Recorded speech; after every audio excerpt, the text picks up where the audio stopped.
Thank you very much for joining us again.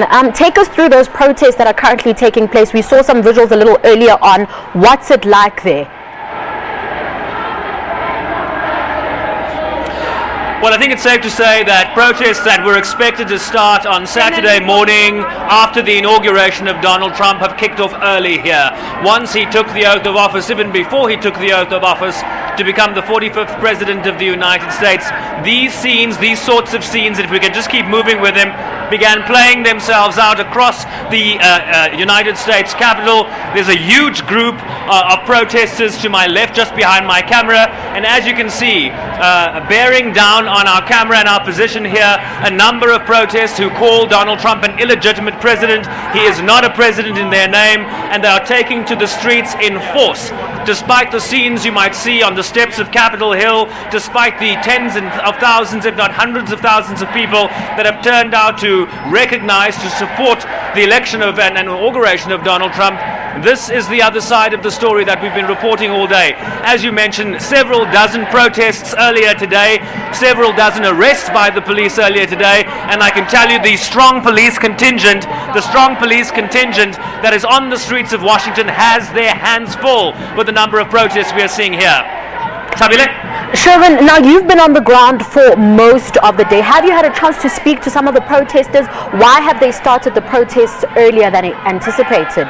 It's very difficult to hear you. It's very, very difficult to hear you. I tell you, this was supposed to be a day of celebration for the Republican Party. This was supposed to be a day where Donald Trump was going to bask in the limelight. Well, that is not only what is happening today. He might be about to embark on a presidential inaugural parade down Pennsylvania Avenue from the Capitol to the White House. That will continue within the hour, but as I'm trying to explain to you, these are protests that are embarking in different pockets of the city, and in a sense trying to disorient the strong police contingent that is spread out across this nation so as to divert their resources so that they can have a greater impact. I'll try and listen in on your question. Sherwin, I was saying earlier on, have you had a chance to speak to any of the protesters on their sentiment in terms of starting these protests earlier than anticipated? Well, we did manage to speak to some protesters who are saying they're just infuriated by this process. And so protesters, the point of protesters is to disrupt, to grab the headlines, to grab the television time, the airtime, and look where we are.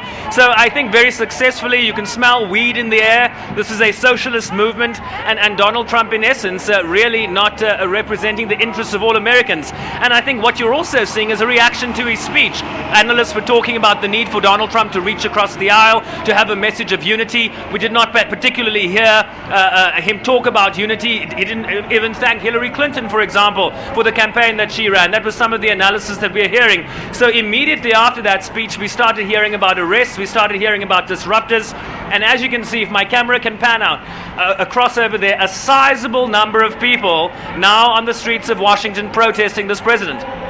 Sherwin, we'll have to leave it there for now. We'll definitely be crossing to you for more to keep abreast with those protests that are currently taking place. That was our correspondent, Bryce-Pease, who is in Washington. As you saw, that breaking news right now, the anti-Trump protest escalating, getting more and more violent, getting more and more intense. We will be giving you more of that as the bulletin continues.